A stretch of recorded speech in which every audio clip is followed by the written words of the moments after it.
कभी कभार घर से गायब हो जाया करते थे और कुछ थोड़ी देर बाद वापसी भी आ जाया करते थे।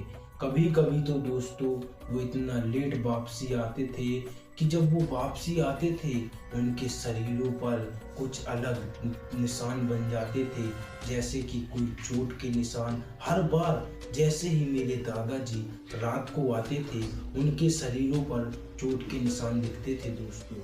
ये सब चीज़ें तो ऐसी होती ही रहती थी, लेकिन मेरे दादाजी का एक पर्सनल कमरा था जो कि उस कमरे में दोस्तों कोई नहीं जा सकता था।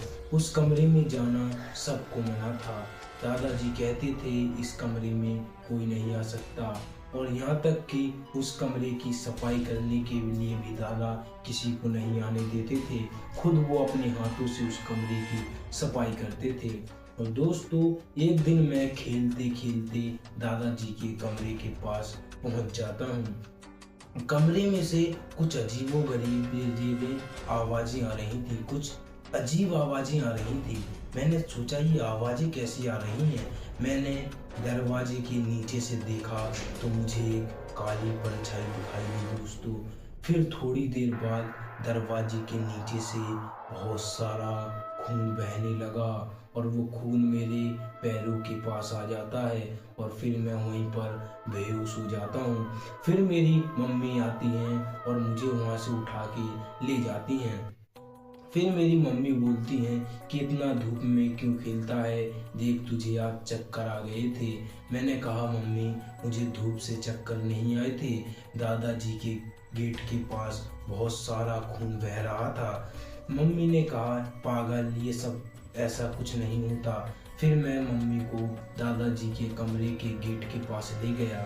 उस गेट के पास दोस्तों खून बिल्कुल नहीं था। मैं इतना ज़्यादा डर गया कि ये खून गया तो गया कहाँ गया। फिर दोस्तों कुछ ही दिनों बाद मेरे दादाजी की डेथ हो जाती है, मेरे दादाजी ख़त्म हो जाते हैं और फिर हम लोग भी गांव का घर छोड़कर शहर निकल जाते हैं और वहाँ पर मेरे पापा जी की बढ़िया तरीके से जॉब लग जाती है और वो जॉब से हम लोगों का अच्छा खर्चा भी चल रहा था और मैं दोस्तों कॉलेज भी करने लगा था। हम लोगों की बहुत ही अच्छी लाइफ चल रही थी वहाँ पर। 10-12 साल बाद हम लोगों का गांव घूमने का मन करता है दोस्तों। फिर हम लोग अपने गांव उसी दादाजी के पुराने घर आ जाते हैं दोस्तों, जो कि हम लोगों को दादाजी कहते थे इस कमरे में मत जाना। उसी घर जब हम आते हैं तो देखते हैं कमरे के अंदर बहुत ज़्यादा कूड़ा कचरा फैला हुआ था, हर तरफ जाले लगे हुए थे। मेरी मम्मी नौकर को बुलाकर सारा कमरा साफ करवा लेती है और फिर मेरे मम्मी पापा बाहर शॉपिंग के लिए निकल जाते हैं। और दोस्तों शॉपिंग के लिए निकल जाते हैं तो मेरे मन में कुछ ख्याल आने लगते हैं कि दादाजी उस कमरे में क्यों नहीं जाने देते थे। क्या आज मैं उस कमरे में जाकर देखूं? अब तो मैं बहुत बड़ा भी हो चुका हूं, अब तो मैं जाकर देखता हूं। फिर दोस्तों मैंने दादाजी के गेट का ताला तोड़ा और दादाजी के कमरे के अंदर गया। जब मैंने कमरे के अंदर देखा दोस्तों तो एक बड़ी सी गोदरेज रखी हुई थी और उस गोदरेज पे कुछ लाल कपड़े पे कोई ताला रखा हुआ है, किसी लाल कपड़े पे नींबू और मिर्च रखी हुई है। बहुत सारा सामान वहाँ पर टोटके का रखा हुआ था, किसी का मंगलसूत्र रखा हुआ था, लाल कपड़े रखे हुए थे वहाँ पर ही। लेकिन बगल में एक इतनी अच्छी फोटो टंगी हुई थी जो कि दोस्तों वो हमारे पूरे मकान की फोटो थी। वो फोटो इतनी अच्छी लग रही थी जो कि मैं दादाजी के कमरे में से बाहर ले आता हूँ और मैं उस फोटो को अपने कमरे में टांग देता हूँ और फिर मैं खाना पीना खाकर सीधा लेटने के लिए आ जाता हूँ और फिर मैं सो जाता हूँ।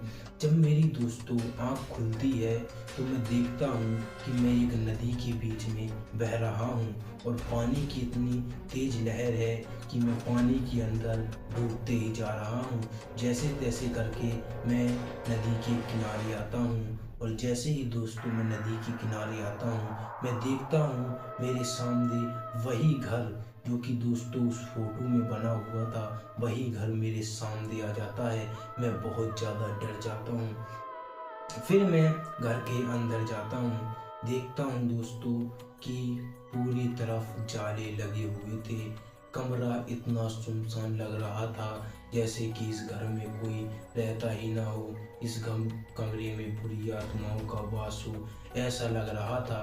थोड़ी देर बाद मैं थोड़े आगे चलता हूँ तो देखता हूँ कि सामने से बहुत ज़्यादा खून बह रहा है, बहुत ज़्यादा, इतना खून कि जो कि वो मेरे पैरों के पास आने लगता है। मैं दौड़ते दौड़ते जाता हूँ तो मैं देखता हूँ कि वो खून दादाजी के कमरे में से आ रहा था दोस्तों। फिर मैं देखता हूँ कि दादाजी के गेट खुले हुए थे और उस कमरे में कोई एक व्यक्ति बैठा हुआ कुछ करने लग रहा है, जादू टोटका। मैं कहता हूँ कि कौन हो तुम? वो व्यक्ति बोलता है कि मैंने तुझे मना भी करा था कि इस कमरे में मत आना। मैं इतना ज़्यादा डर जाता हूँ कि इतनी रात को इस कमरे में ये आदमी क्या कर रहा है। फिर मैं कहता हूँ कि कौन हो तुम? वो व्यक्ति अचानक से अपनी पूरी गर्दन घुमा देता है दोस्तों, और जब मैं देखता हूँ कि वो तो मेरे दादाजी की शक्ल की तरह वो व्यक्ति था, लेकिन वो थे तो मेरे दादा ही जी दोस्तों। उनका चेहरा बिल्कुल सड़ गया था, चेहरे से पूरे से खून बह रहा था। मैं इस चीज़ को देखकर बहुत ज़्यादा डर जाता हूँ। फिर मेरी दोस्तों उसी समय नींद खुल जाती है। ये दोस्तों मुझे एक सपना आया था, लेकिन जो मैं फ़ोटो दादाजी के कमरे में से लेकर आ गया था, मैं उस फ़ोटो को जो उठाकर दादाजी के कमरे में ही रख आया, और मैंने मम्मी पापा से कहा कि आज के बाद मैं गांव में रहने के लिए कभी नहीं आऊँगा। मेरे मम्मी पापा बोले हुआ तो हुआ, क्या हुआ? मैंने मम्मी पापा को कुछ बात नहीं बताई और मैं उसी समय अपने शहर चला गया। और मैं आज तक भी दोस्तों अपने गांव नहीं जाता, क्योंकि गांव वाला घर हमारा बहुत डरावना है। और अगर ऐसी ही हॉरर कहानियाँ आप चाहते हो तो हमें सब्सक्राइब कर लें। और दोस्तों जब तक के लिए नमस्कार।